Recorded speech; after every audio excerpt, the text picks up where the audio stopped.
시청자 여러분 안녕하십니까? 한국인의 탄생의 함재봉입니다. 지난 시간에는 김옥균에 대해서 살펴봤습니다. 김옥균이 어떻게 개화 사상을 접하게 되고 일본에 건너가게 되고 조선의 근대화를 위해서 얼마나 필사적으로 노력을 했는지 그런 부분을 살펴봤고요. 오늘은 이제 일본하고의 관계가 정상화되기 시작하고 그러면서 동시에 이제 미국하고의 관계도 조선이 이제 트기 시작을 합니다. 그 미국하고의 관계가 터가는 그 과정이 사실은 일본하고의 강화도 조약을 통해서 개국을 하는 거와는 또 차원이 다릅니다. 일본은 늘 옆에 있었던 나라고, 중국도 물론 늘 옆에 있었던 나라고. 근데 이제 미국은 처음으로 극동아시아, 동북아시아 바깥에 있는 서양 나라입니다.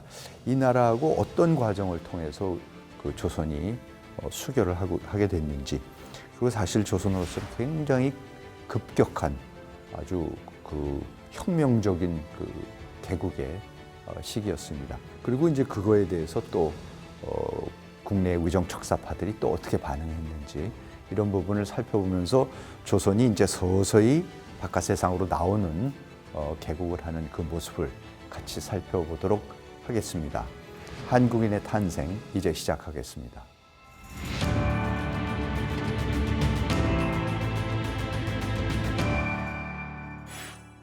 조선이 미국하고 수교하는 과정은 이렇습니다.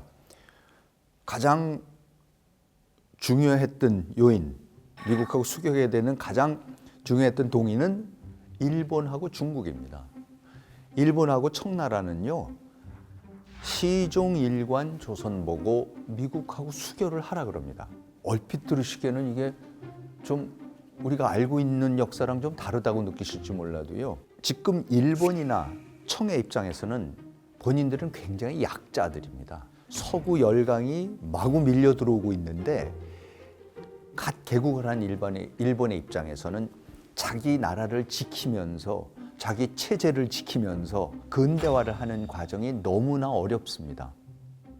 청은 이미 아편전쟁 때부터 서양 제국들이 들어와서 이제 마구 실력 행사들을 하고 있고, 그러니까 어떻게 해서든지 이 사람들을 제어할 방법을 찾아야 되겠고, 일본의 입장에서는요, 조선이 러시아의 손에 넘어간다라든가 아니면 다른 서구 열강에 넘어간다 그러면 일본으로서는 지금 자기를 지킬 방법이 없습니다. 그러니까 일본의 입장에서는 자기네가 어떻게 조선을 할 수가 없는 상황에서 조선이 제발 하나는 자강을 했으면 좋겠고, 자체적으로 딴 나라한테 안 넘어갔으면 좋겠으니까 일단, 그리고 두 번째로는 빨리 여러 서양 나라들하고 그냥 수교를 해서 어느 한 나라가 차지할 수 없게 만들어 보려고 그랬던 겁니다.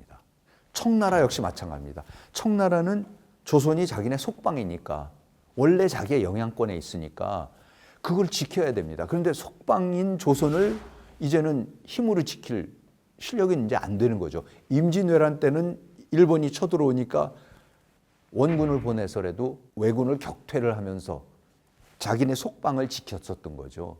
그런데 이제는 서양 열강들하고 맞서서 조선을 지킬 힘이 없습니다. 그러니까 어떡합니까?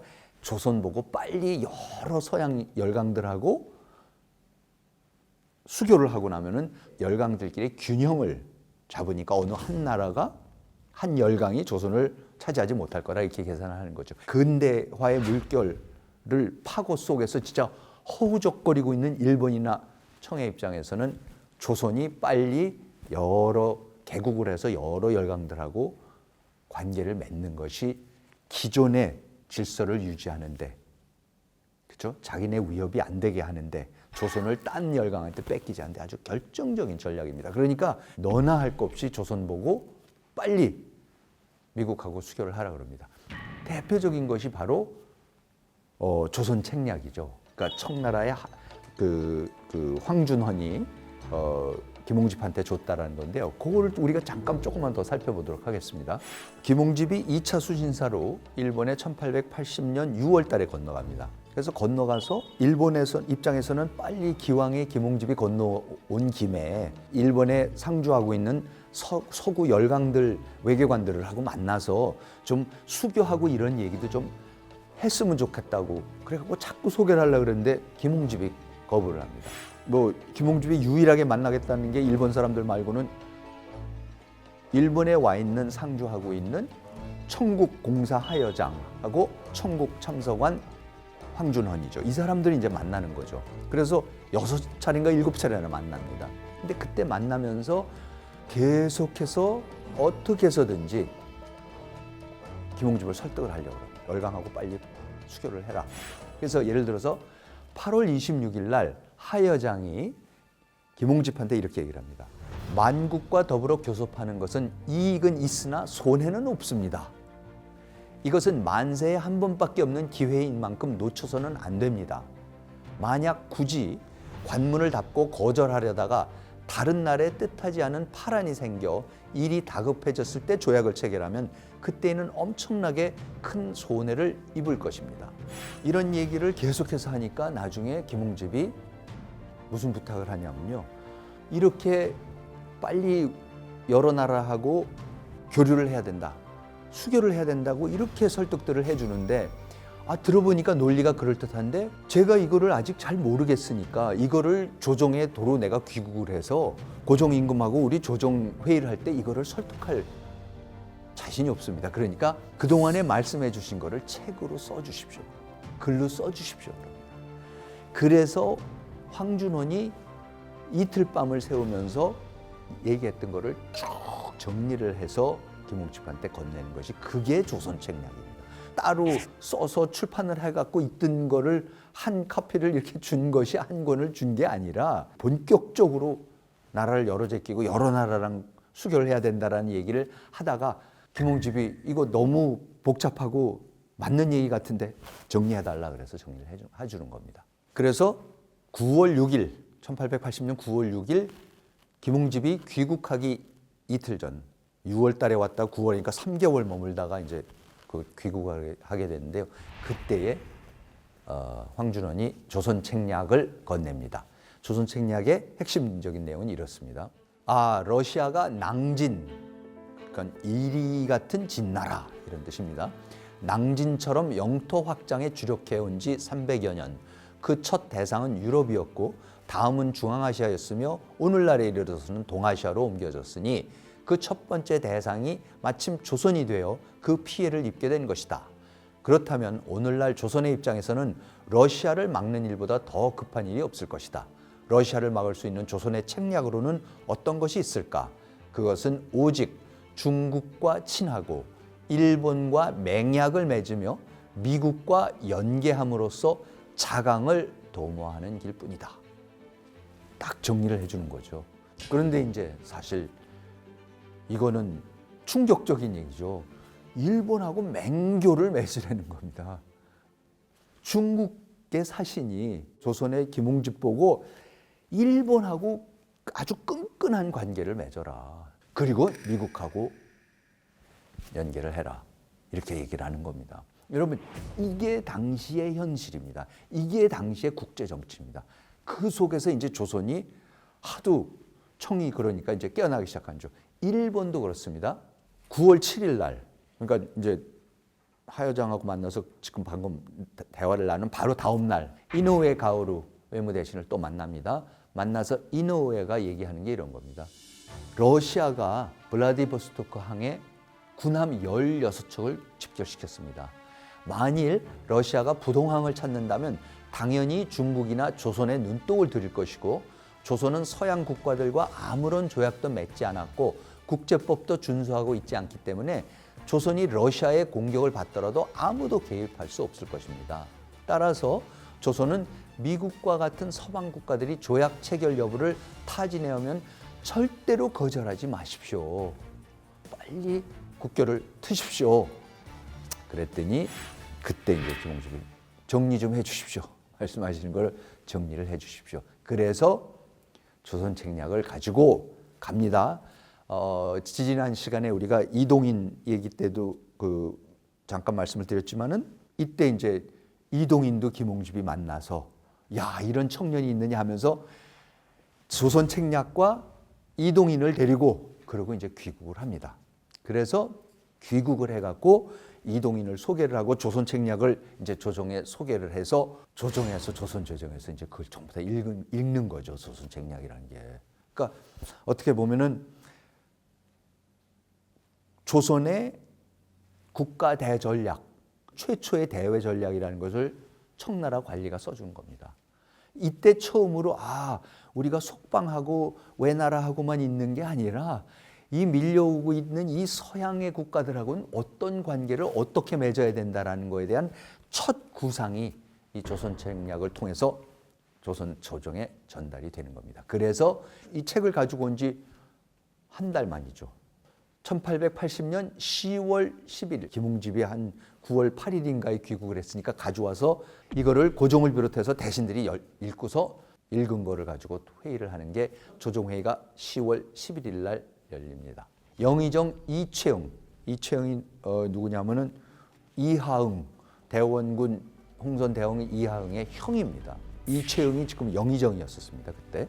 그래서 이채영이 뭐라고 이제 조정회의에서 발언을 하냐면은 우리나라의 백두산 북쪽은 바로 러시아의 국경입니다. 비록 큰 바다를 사이에 둔 먼 곳이라도 한 척의 돛담배로 순풍을 타면 오히려 왕래할 수 있는데 하물며 두만강을 사이에 두고 두 나라의 경계가 서로 접한다면 더 말할 것이 있겠습니까? 보통 때에도 숨 쉬는 소리까지 서로 통할 만한데 얼음이 얼어붙으면 비록 걸어서라도 건널 수 있을 것입니다. 바야흐로 지금 러시아 사람들은 병선 16척을 집결시켰는데 배마다 3,000명을 수용할 수 있다고 합니다.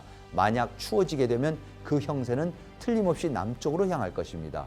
그 의도를 진실로 헤아릴 수 없으니 어찌 대단히 위태롭지 않겠습니까? 그러니까 하여장, 황준원, 이노우에 가오루가 했던 얘기를 그대로 전달을 이제 받았던 것이 명확해집니다. 그랬더니 이제 고종이 이렇게 또 답을 합니다. 일본 사람들의 말을 보면 그들이 두려워하는 바는 러시아로서 조선이 대비하기를 요구하는 듯하지만 사실은 조선을 위한 것이 아니라 그들 나라를 위한 것이다. 고종이 상당히 똑똑하게 간파를 합니다. 어쨌든 그 청이나 일본이 자꾸 이런 얘기를 하는 거가 궁극적으로는 자기네 나라를 지키기 위한 것이다. 사실 그 당연한 얘기지만 어쨌든 고종이 그걸 한번 이제 꼬집습니다. 그랬더니 이채영이 이렇게 답을 합니다. 조선이 만일 방비하지 않으면 그들 나라가 반드시 위태롭기 때문입니다. 비록 그렇더라도 우리나라에 어찌 러시아 사람들의 뜻이 일본에 있다고 핑계대면서 심상하게 보고만 있겠습니까? 방비 대책에 대하여 우리 스스로가 어찌 강구한 것이 없겠습니까마는 청나라 사람의 책에서 논한 것이 이처럼 완벽하고 이미 다른 나라에 준 것은 충분한 소견이 있어서 그런 것입니다. 그중 믿을 만한 것은 믿고 체양해야 할 것입니다. 맞습니다. 당연히 그렇습니다. 그런데 그렇다고 해서 우리가 가만히 있으면 되겠습니까? 어쨌든 들어보니까 대단한 전략인 것 같은데 우리가 따를 만한 것을 따릅시다. 이렇게 또 제안을 합니다. 그러면서 이채영이 미국에 대해서 이렇게 얘기를 합니다. 지난 6월에 미국 사람들이 동래부에 왔었는데 본래 원수진 나라가 아니었으므로 그들이 서계를 동래부에 바친다면 동래부에서 받아도 잘못될 것은 없으며 예조에 바친다고 한다면 예조에서 받아도 역시 괜찮았을 것입니다. 그러나 서양 나라라고 해서 거절하고 받지 않았기 때문에 이내 신문지상에 널리 전파되어 마침내 수치가 되고 모욕을 당하게 된 것입니다. 미국에 대해 무슨 소문을 들은 것이 있어서 원수진 나라라고 하겠습니까? 먼 지방 사람을 회유하는 의리에 있어서 불화가 생기지 않도록 해야 할 듯 합니다. 무슨 말이냐면요. 이게 지금 그 신미 양요도 있었고 미국하고 여러 그런 것도 있었지만은 이때쯤 해서 그러니까 김홍집이 2차 수신사로 갔다 오면서 미국에서 일본한테 무슨 부탁을 하냐면요. 일본 보고 당신네가 좀 중재를 해달라. 우리가 조선하고 좀 관계를 틀 수 있게 중재를 해달라 그럽니다. 그래서 실제로 일본 관리들은 이제 부산에 와 있으니까 동네에 와 있으니까 그 사람들 통해서 미국의 국서를 전달을 한 거죠. 우리 이렇게 했으면. 근데 이제 다 거절을 했었던 거죠. 그거에 대해서 이채용이 그때 우리가 그랬을 필요가 있겠습니까? 얘기를 하는 겁니다. 그랬더니 고종이 이렇게 드디어 이제 답을 합니다. 우리나라의 풍습이 본래부터 이러함으로 세계의 웃음거리가 된다. 비록 서양 나라들에 대해 말하더라도 본래 서로 은혜를 입은 일도 원한을 품은 일도 없었는데 애당초 우리나라의 간사한 무리들이 그들을 끌어들임으로써 강화도와 평양의 분쟁을 일으켰으니 이는 우리나라가 스스로 반성해야 할 바이다. 몇 년 전에 서양 사람들을 중국에 들여보낸 것은 중국의 자문에 의하여 좋게 처리하였다. 대체로 양선이 우리 경내에 들어오기만 하면 대뜸 사학을 핑계대는 말로 삼지만 서양 사람이 중국에 들어가 사는데도 중국 사람들이 모두 사학이라고 말하는 것은 아직 들어보지 못하였다. 이른바 사학이란 배척해야 마땅하지만 불화가 생기게까지 하는 것은 옳지 않다 하였습니다. 여기서 강화도와 평양의 분쟁은 당연히 이제 그 신미양요, 병인양요 이제 이런 얘기들이고요. 그리고 서양 사람들을 중국에 들여보낸 것은 중국의 자문에 의해서 이게 뭐냐면 서양 배들이 와서 난파선이 생겨서 거기에서 온 서양의 선원들을 중국을 통해서 돌려보내고 그런 경우가 있었던 겁니다. 그래서 우리가 잘 그렇게 했었고 아무 문제 없다. 그리고 중국은 벌써부터 터서 서양 사람들이 사는데 뭐 그 사람들이 뭐 사문, 사학 이런 얘기 하지 않는데 뭐 우리 거를 지키는 건 좋겠지만은 그렇다고 해서 그 나라들하고 이상한 불화까지 쓸데없는 불화까지 일으킬 필요는 없지 않겠습니까? 이럽니다. 자, 이러면서 급격히 조선이 열립니다. 고종, 영의정 다 사람들이 열어야 되겠습니다. 이러니까 이제 급격히 열립니다. 그러니까 얼마나 급격하게 이루어졌는지 개국이 그 개국 일지를 한번 같이 살펴보도록 하겠습니다. 우선 1880년 양력 7월 2차 수신사 김웅집이 일본을 갑니다. 그리고 1880년 8월 25일 날 미국의 태평양 함대의 사령관 슈펠트 제독이 텐진에서 이홍장을 만납니다. 왜 만나냐면요. 아까 일본을 통해서 미국이 부탁을 해서 국서를 전달을 했었습니다. 조선에. 미국이 조선하고 수교를 하고 싶어서. 근데 그게 안 되는 거예요. 완전히 무시를 당하고 일본도 별로 힘을 못 씁니다. 그랬더니 이홍장이 그 얘기를 듣고 슈펠트한테 연락을 해서 우리가 중재를 할 테니까 나랑 와서 얘기를 하자. 그래서 슈펠트가 일본을 통해서 조선하고 수교를 하려다가 그게 안 되니까 텐진에 가서 이홍장을 그래서 만나서 어떻게 그럼 조선을 설득해서 같이 조선을 열고 조미수호 통상조약을 맺도록 하자 이렇게 되는 겁니다. 그래서 슈펠트가 80년 8월 25일 날 텐진으로 가고 그리고 1880년 9월 8일 날 2차 수신사 김홍집이 귀국을 하고 그리고 10월 6일 날 이동인을 다시 일본의 밀사로 파견을 합니다. 다시 보내서 그때 이동인이 일본으로 돌아가서 후쿠사와 유키치도 만나고 세토 영국 영사도 만나고 그러면서 야 우리가 이제 진짜 본격적으로 신사들을 보내올 것이다 이제 이런 얘기를 하고 돈을 빌려서 여러 가지 사가지고 가고 이제 그런 일을 하는 거죠. 그리고는 10월 11일 날 어전회의가 열리면서 드디어 조선 책략을 이제 논의를 했고 그리고 10월 25일 날은 변원규라는 이 사람을 중국에 이홍장한테 보내갖고 우리가 일본에만 학생들을 보내는 게 아니라 중국에도 기왕이면 중국에도 보내서 신식 무기 제조 이런 거를 좀 배우고 싶습니다. 좀 도와주십시오. 그러니까 이홍장이 아유 좋다고 보내라고 그렇게 되는 겁니다. 그리고 1881년 1월 4일 날 이동인이 고종의 밀지를 받고 일본에 갔다가 일본에서 다시 귀국을 하고 그리고 81년 1월 16일 날 갑자기 인천 제물포를 개항을 하기로 이제 결정을 하고 안 하겠다라는 거를 이동인이 갑자기 김홍집을 그때 만나서 설득을 했었던 거고요. 다시 와서 이제 조정을 다 설득을 해서 급격하게 이제 부산에 이어서 제물포를 개항하게 됩니다. 그리고 81년 1월 20일 날 그래서 이렇게 새로운 일이 벌어지고 신사유람단 보내고 중국에도 보내고 그래야 되니까 이런 모든 거를 담당하기 위해서 통일기무하문을 설치를 하죠. 조선 최초의 근대 정부 기구가 됩니다. 그리고 81년 2월 9일 날 신사유람단을 파견을 하고 5월 20일 날 별기군을 설치하고 근대 군대를 만들겠다 그러고 10월 22일 날 신사유람단이 귀국을 하고 11월 달에는 또 중국에 그 영선사를 보내고 학생들을 이제 대거 보내고 이제 이러면서 급격하게 개국이 이루어지기 시작합니다. 자, 그러면 다시 조미수호 통상조약으로 돌아가면요. 아까 그 1880년에 벌써 한번 이홍장이 만나자 그래서 텐진에 갔었다가 그래서 그다음부터 이홍장이 계속해서 조선을 설득하는데 별 효과가 없었습니다. 그러니까 1881년 여름에 다시 슈펠트가 또 이홍장한테 갑니다. 가서 야 어떻게 됐냐? 왜 조선으로부터 아무 반응이 없냐? 너희 종주국인데 종주국이 속방한테 얘기하는데 이게 이렇게 안 되느냐? 이제 이렇게 되는 거죠. 그러면서 그때에 1881년 7월 1일 날 이홍장이 잠깐 기다려라. 이제 곧 뭐가 올 것 같다. 그러면서 이제 그때의 조선 조정에서 야 우리가 이런 일이 벌어지고 있구나. 그러면 김윤식을 파견을 해서 미국하고 수교하는 걸 한번 해보자. 김윤식을 파견을 합니다. 그랬더니 파견하는데 오는데 그렇게 오래 걸립니다. 자꾸 슈펠트가 뭐 계속 거기 있을 수가 없으니까 자꾸 어딜 갈라 그러니까 다시 갈라 그러니까 이홍장이 기다려라. 이 정도로 적극적으로 중국하고 일본하고 모두가 조선이 미국하고 수교하는 것을 원했었던 겁니다.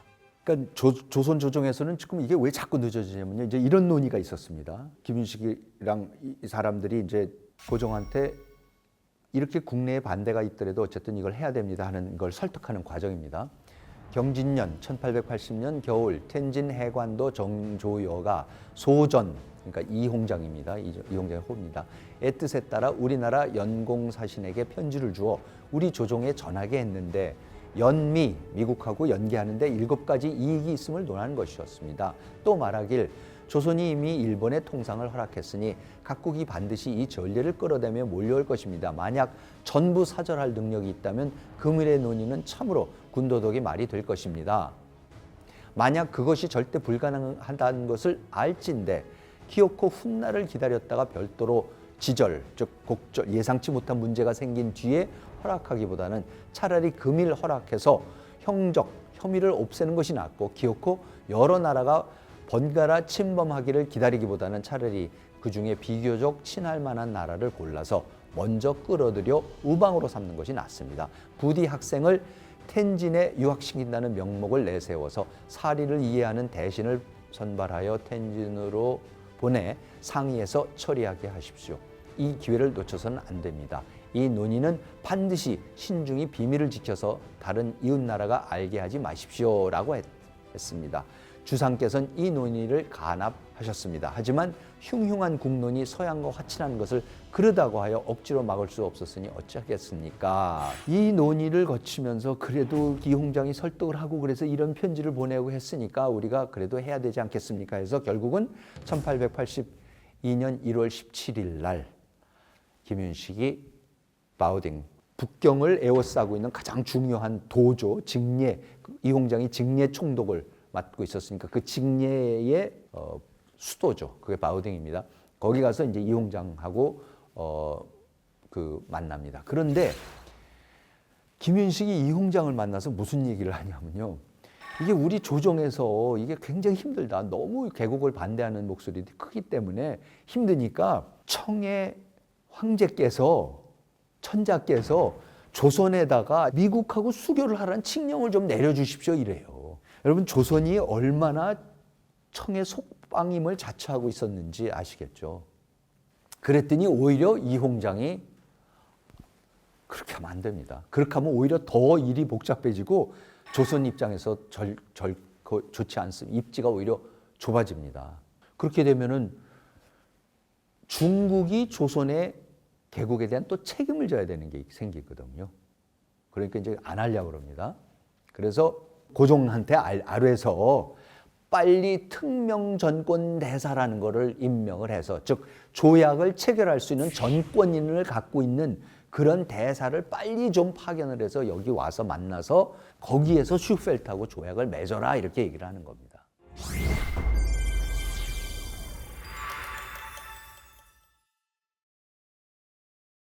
그래서 고종이 보고를 받습니다. 그런데 4월 달에나 가서야 1881년 4월 달에나 가서야 그러니까 이게 1880년부터 미국은 계속해서 기다리는 거고 중국하고 일본은 계속해서 미국하고 수교를 하라는 거고 이제 와서 조선은 뭐 칙령을 내려달라 그랬다가 이제 도저히 안 되겠으니까 그럼 특명 정권 대사를 보내라 그러니까 또 결정을 못 내리고 있다가 4월 4일에 가서야 어윤중을 문서관, 그러니까 특명 정권 대사라는 개념이 아직 없었으니까 문서관이라는 거를 임명을 해서 협상을 해봐라. 이런 협상을 해야 된다 그러니까 그래서 이제 보냅니다. 근데 슈펠트는 아까 계속해서 기다리고 있었습니다. 7월부터 계속 가지 말라 그래서 기다리고 있었는데 아직도 안 오니까 그러면 얘기가 된 것 같으니까 그럼 내가 조선에 건너가서 직접 협상을 하겠습니다. 그랬더니 이홍장이 아유 그건 하지 마시오. 그러면 정 못 기다리겠으면은 내가 대신 조선을 대신해서 당신하고 조약을 맺겠습니다. 체결을 하겠습니다. 그래서 이홍장이 대신해서 슈펠트와 조미 수호 통상 조약을 협상을 합니다. 그래서 협상을 하기 시작을 하면서 한 달에 걸쳐서 협상을 하는데요. 사실 굉장히 좋은 조약을 맺어줍니다. 불평등 조약이 아니라 그때까지 조선이 맺었던 조약들 중에서는 괜찮은 조약을 맺어줍니다. 그리고 청이 서양 국가들하고 맺었던 조약보다도 훨씬 더 평등 조약을 맺어줍니다. 근데 그 대신에 이홍장은 뭐를 넣으려고 그러냐면 그래도 조선은 중국의 속방이라는 거를 이렇게 딱 한 규절을 넣으려고 그랬죠. 그랬더니 슈펠트가 거절을 합니다. 그건 아니다. 그건 뭐 그게 속방 관계가 뭔지는 잘 모르겠지만 자고로 잘 모르겠지만 우리는 어쨌든 조선을 완전한 독립국가로 생각을 하고 주권국가로 생각을 하고 체결을 하는 거니까 그런 얘기는 우리 조약에 넣을 필요가 없다. 그러면서 슈펠트가 거절을 합니다. 자, 그렇게 하고 나서 그 조약 체결한 거를 마건충이 가지고 정여창 청제독이 군함에 올라서 그래가지고 세 척의 군함을 타고 5월 8일 날 인천에 도착을 합니다. 자, 마건충이 누구냐면 상해 출신으로 최초로 프랑스 유학을 가서 프랑스 졸업시험, 바칼로리아 시험까지 다 패스를 하고 지금 시앙스포라고 하는 최고 학부에 가서 법학을 전공을 합니다. 그러고 돌아와서 이홍장의 휘하에 들어가서 이홍장 밑에서 이제 법에 관련된 국제법 이런 거를 다 보좌를 하는 사람입니다. 그러니까 이홍장이 마건충 보고 조미 수호 통상 조약을 쓰라고 합니다. 그러니까 서양법을 잘하는 마건충이 대신해서 조미 수호 통상 조약의 조약문을 써줍니다. 자, 이거를 들고서 정여창 나중에 이제 북양함대 사령관이 되는 그 정여창의 배에 올라갔고 군함 세 척이 함께 제물포에 도착을 합니다. 그래서 슈펠트는 이제 미국 군함을 타고 당연히 또 따로 사흘 늦게 도착을 하는 거고, 그리고 이제 일본의 그 주조선 일본공사 하나부사도 또 같이 거기에 합류를 하고요. 조선에서는 신헌, 그러니까 강화도 조약을 체결했던 바로 그 신헌입니다. 신헌을 전권대관으로 김홍집을 부관, 서상우를 종사관으로 임명하여서 미국과 협상하게 합니다. 그래서 5월 14일 정여창의 기함에 신헌이 김홍집하고 오릅니다.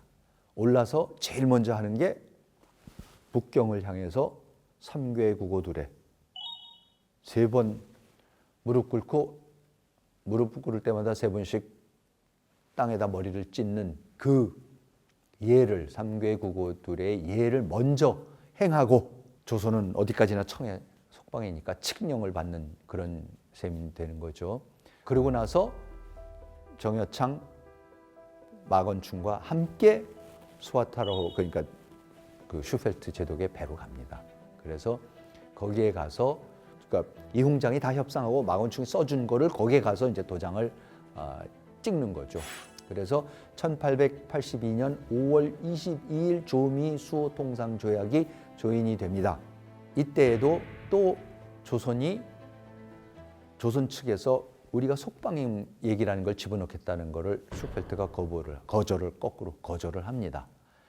그랬는데 이틀 후에, 조약을 맺은 이틀 후에 고종이 슈펠트한테 문서를 보내면서 우리는 어쨌든 중국의 속방임을 밝힙니다. 그 문서가 이렇습니다. 대조선국 국주가 조회합니다. 생각건대 조선은 본디 중국의 속방이지만 내치와 외교는 예로부터 대조선국 국주의 자주에서 나왔습니다. 이제 대조선국과 대미국이 상호 입약했으니 이치상 평등하게 평행하게 서로 대하여야 할 것입니다. 대조선 국주는 장차 조약 내의 각 조관을 반드시 자주의 공례, 규범에 따라 승인하고 준수할 것을 분명히 윤호했습니다.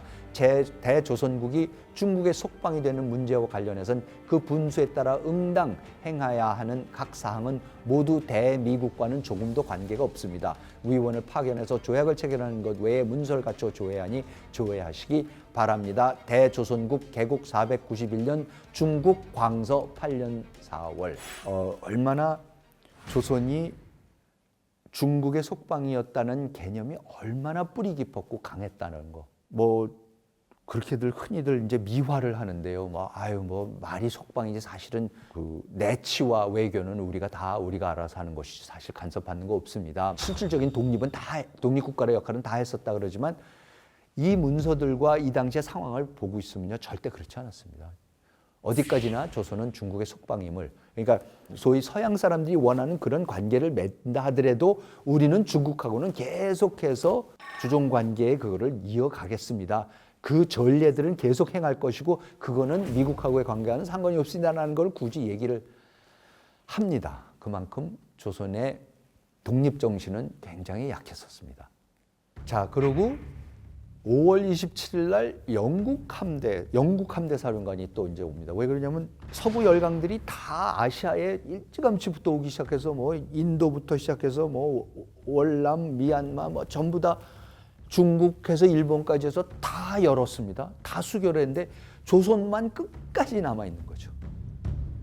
1876년에 일본하고는 했다고 그러지만 그다음부터 아무것도 안 하고 있다가 지금 1882년에 미국하고 한 거예요. 미국 했다는 소식을 듣자마자 영국 극동함대가 사령관이 나타나서 미국하고 있으면 우리하고도 하자 그럽니다. 그랬더니 어떡합니까?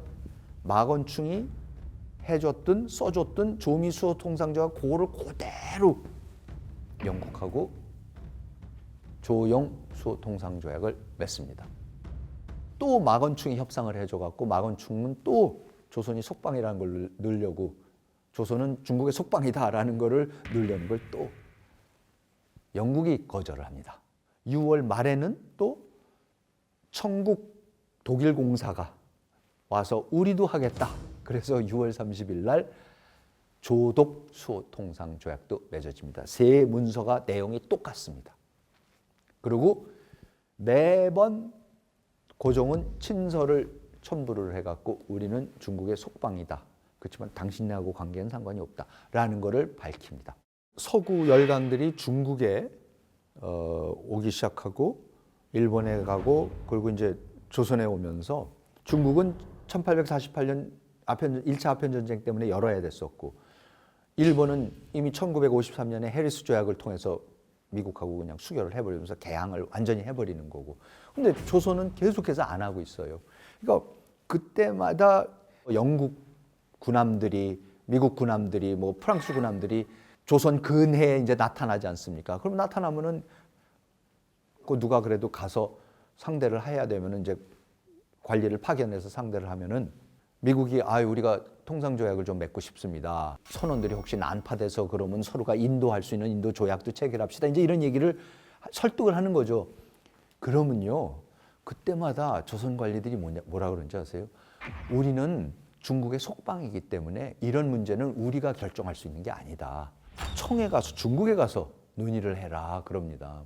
그러면 이제 이 사람들이 청에 가갖고 우리가 조선하고 좀 국교를 맺고 싶은데 갔더니 당신들을 통해야 된다고 그랬더니 속방이지만은 내치와 외교는 자주적으로 하는 거기 때문에 조선하고 가서 하라고 합니다. 그러니까 도대체 서양 사람들이 전부 다 이게 도대체 속방 관계라는 게 뭐야? 근데 그거를 이용해서 조선은 쇄국을 계속 유지하는 거고 서양하고는 안 하겠다라는 거를 핑계를 그렇게 대는 거고요. 그리고 중국의 입장에서는 자기의 속방으로 어떻게 해서든지 조선이 남을 수 있도록 그걸 유지를 하려고 그러는 거죠. 그 시스템을. 자, 이렇게 되다가 드디어 이홍장의 입장에서나 일본의 메이지 지도자들의 입장에서 더 이상 조선을 고립시키는 것은 이게 말이 안 된다.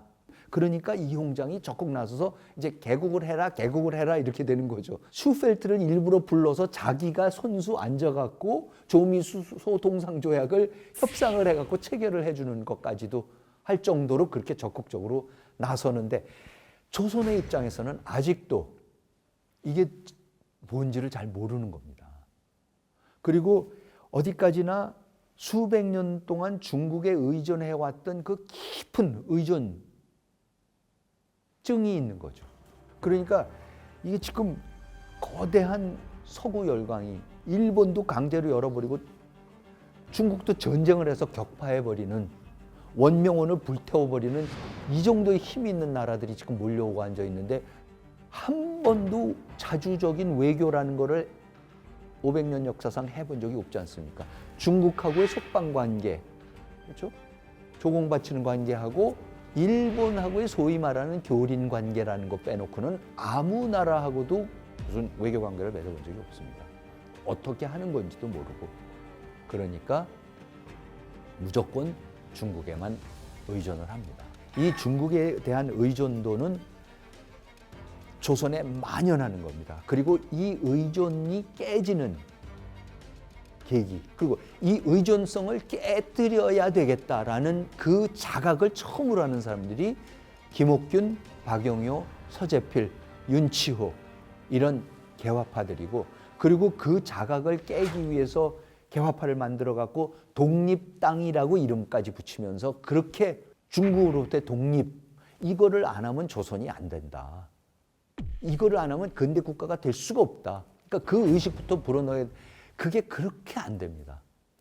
그래서 결국 가서는 어떻게 됩니까? 이 속방 문제가 해결이 되는 게 언제입니까? 청일전쟁입니다.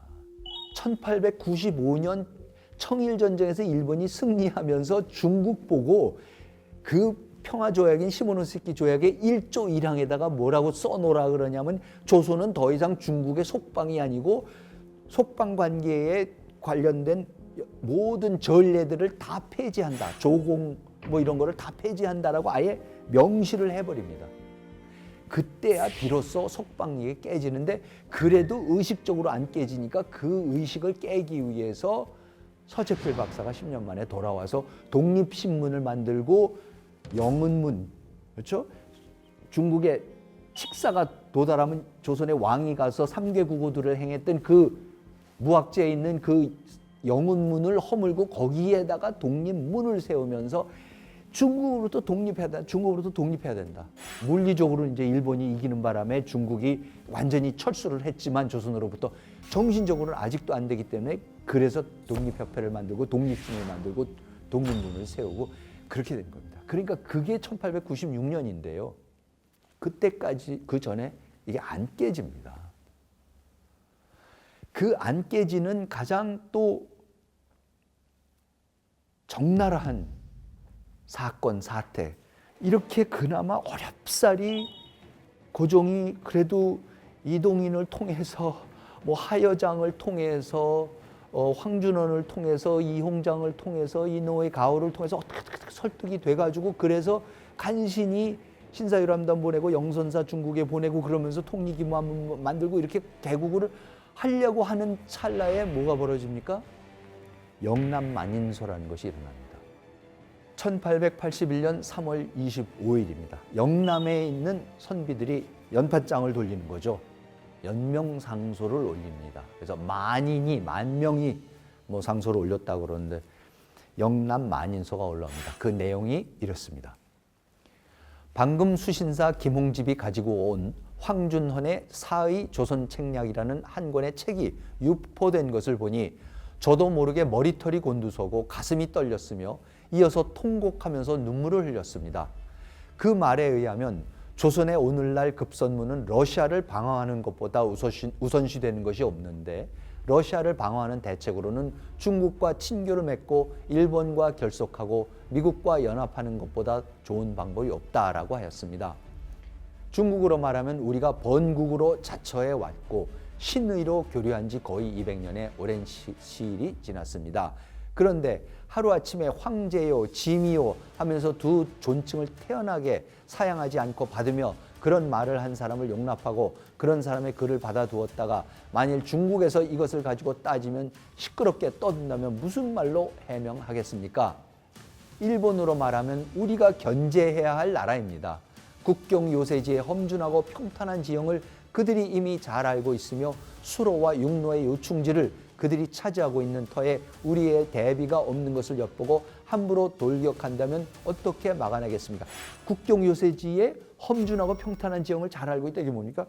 임진왜란 때 들어와서 이미 다 알고 있었다는 거죠. 그게 일본인데 지금 일본으로부터 우리를 지켜야지 왜 러시아가 무슨 상관이 있느냐 이렇게 얘기를 합니다. 미국으로 말하면 우리가 원래 잘 모르던 나라입니다. 그런데 공공연히 그의 부추김을 받아 우리 스스로 끌어들여서 바다를 건너고 험한 길로 미국에 가서 우리 신료들을 지치게 하고 우리나라에 재물을 썼는데도 만일 그들이 우리나라의 허점을 알고서 우리가 힘이 약한 것을 업신여겨 따르기 어려운 청으로 강요하고 댈 수 없는 비용을 떠맡긴다면 장차 어떻게 응대하겠습니까? 러시아로 말하면 우리와는 본래 아무런 혐의도 없습니다. 그런데도 공연히 남의 이간술에 빠져서 우리의 위협을 손상시키면서 먼 나라와 사귀고 이웃 나라를 도발하게 하는 전도된 행동을 하다가 헛소문이 먼저 퍼져 이것을 빌미로 삼아 병난의 단서를 찾는다면 장차 어떻게 수습하시렵니까? 그러니까 이게 지금 가까이 있는 나라랑은 적시하고 멀리 있는 알지도 못하는 미국이랑 뭐 연미를 하자? 이게 도대체 무슨 말씀이십니까? 그러다가 러시아가 우리가 그런 생각 갖고 있다는 거 알고 쳐들어오면 어떡하시렵니까? 이렇게 이제 하는 거죠. 그리고 이어서 말합니다. 진실로 황준현의 말처럼 러시아가 정말 우리를 집어삼킬 만한 힘이 있고 우리를 침략할 뜻이 있다고 해도 만리 밖에 구원을 앉아 기다리면서 혼자서 가까이 있는 오랑캐 무리들과 싸우겠습니까? 이것이야말로 이해관계가 뚜렷한 것입니다. 지금 조정에서 무엇 때문에 백해무익한 일을 굳이 해서 러시아 오랑캐에게는 본래 생각지도 않았던 일을 생각하도록 만들고 미국에서는 원래 계책으로 삼지도 않은 일을 계책을 삼게 하여 병난을 초래하여 오랑캐를 불러들이게 합니까? 모르는 거죠. 국가 전략들이 어떤 것들이 있고 외교 전략, 대외 전략들이 미국이 무슨 전략을 짜고 있고 러시아가 무슨 전략을 짜고 있고 일본이 무슨 전략을 짜고 있고 러시아하고 영국의 라이벌 관계가 어떻게 해서 이어져서 여기까지 극동해까지 이르게 됐고 아무것도 모릅니다. 이 만인소가 올라오니까 고종이 이렇게 답을 합니다. 간사한 것을 물리치고 바른 것을 지킨 일에 어찌 그대들의 말을 기다리겠는가. 다른 나라 사람의 사의 조선 책략의 글은 애당초 깊이 파고들 것도 없지만 그대들도 또 잘못 보고 지적함이 있도다. 만약 이것에 빙자하여 또다시 번거롭게 상소하면 이는 조종을 비방하는 것이니 어찌 선비로 대우하여 엄하게 처벌하지 않을 수 있겠는가. 그대들은 이 점을 잘 알고 물러가도록 하라. 이때까지는 고종이 본격적으로 개국을 할 의지가 굉장히 강했습니다. 그래서 만인소를 올린 사람들, 주동자들을 감옥에 넣습니다. 고종이. 그랬더니 그 다음에 홍제학이라는 선비가 상소를 올립니다. 홍제학의 척외소라는 상소입니다. 고 참판 이항로의 말에 사는 곳을 삼가야 하는 바 사는 곳에 따라 모습이 비슷해지기 때문이다. 가까이 하는 것을 삼가야 하는 바는 가까이 하는 데 따라 기질이 닮아가기 때문이다. 지키는 일을 삼가야 하는 바 지키는 일에 따라 마음이 비슷해지기 때문이다. 모습이 비슷해진다는 것은 무엇인가? 물고기는 물에서 살기에 그 비늘이 물결 모양 같고 사슴은 산에서 살기에 그 뿔이 삐죽해졌으며 거북과 자라는 바위 위에 살기에 그 등갑이 바위처럼 험해졌다. 기질이 닮는다는 것은 무엇인가? 철을 묻어두면 돌도 진함철로 되고 나무를 물에 담그면 나무도 미끄러워진다. 마음이 비슷해진다는 것은 무엇인가? 화살을 만드는 사람은 사람이 상하지 않을까 근심하고 갑옷을 만드는 사람은 사람이 상할까 봐 근심하게 된다라고 하였으니 이는 절실하고 지극한 말입니다. 여러분 비유가 굉장히 재밌지 않습니까? 이게 지금 조선 사대부들의 논리 구조가 지금 이렇습니다. 거북이 등이 둥근 것은 바위 옆에 살아서 그렇다고 그럽니다. 이게 그 당시의 합리성입니다, 여러분. 오늘날 온 나라에서 입는 것은 서양 직물이고 서양 물감을 들인 옷이며 온 나라에서 쓰는 것은 서양 물건입니다. 접견하는 사람도 서양 사람이고 탐내어 침 흘리는 것도 서양의 기이하고 교묘한 것들입니다. 사는 것과 가까이 하는 것과 지키는 일이 다 서양의 것이니 형체와 기질과 마음이 어찌 다 서양 것으로 변화되지 않겠습니까? 대체로 서양의 학문이 원래 천리를 문란하게 하고 인륜을 멸하는 것은 더 말할 것도 없이 심합니다.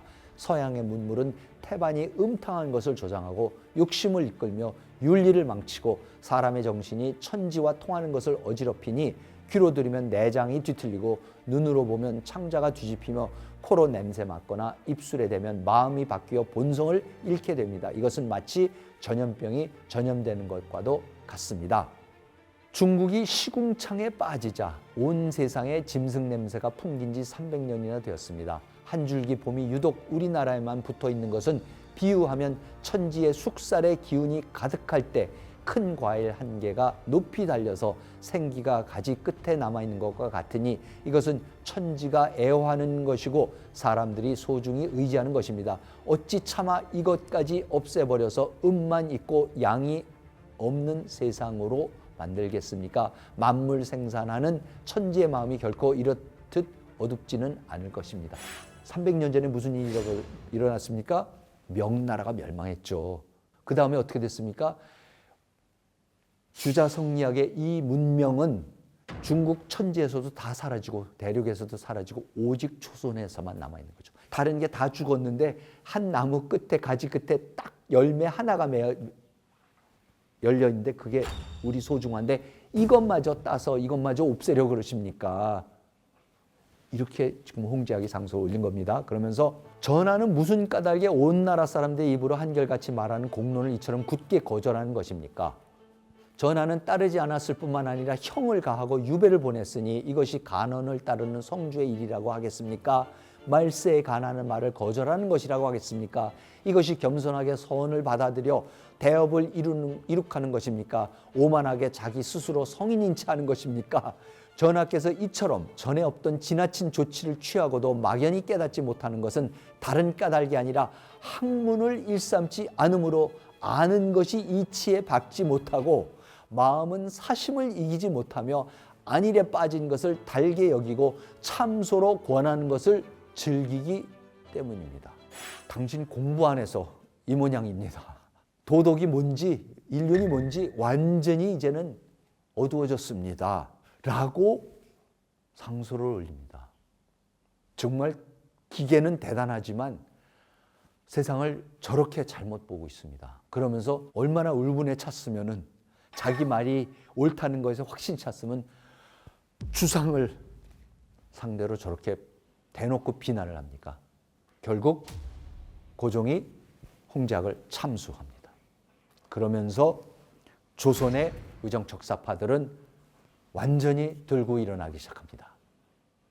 네, 오늘은 조선이 어떤 과정을 거쳐서 어떤 어려운 과정을 거쳐서 미국하고 수교를 하게 되었는가, 조미 통상조약을 맺게 되었는가, 그리고 그걸 맺게 만든 이 국제적인 요인, 조선을 에워싸고 있는 환경에 대해서 살펴봤고요. 그리고 이제 급격히 조선이 개국을 본격적인 이제 개국을 하게 되는 거죠. 미국하고도 조약을 맺고 영국하고도 맺고 독일하고도 맺고 그러면서 강화도조약을 맺었을 때와는 근본적으로 다른 성격의 진정한 의미에서 이제 개국이 이루어지기 시작하니까 의정척사파들이 거기에 대해서 극렬하게 반응을 하기 시작을 합니다. 다음 시간에는 그 반응이 그 급격한 개국에 대한 반대가 결국은 이모군란의 발발 과정을 함께 살펴보도록 하겠습니다. 역사적인 사건과 인물들을 통해서 한국인의 정체성을 탐구해보는 한국인의 탄생, 오늘은 여기서 마치도록 하겠습니다. 시청해 주셔서 감사합니다.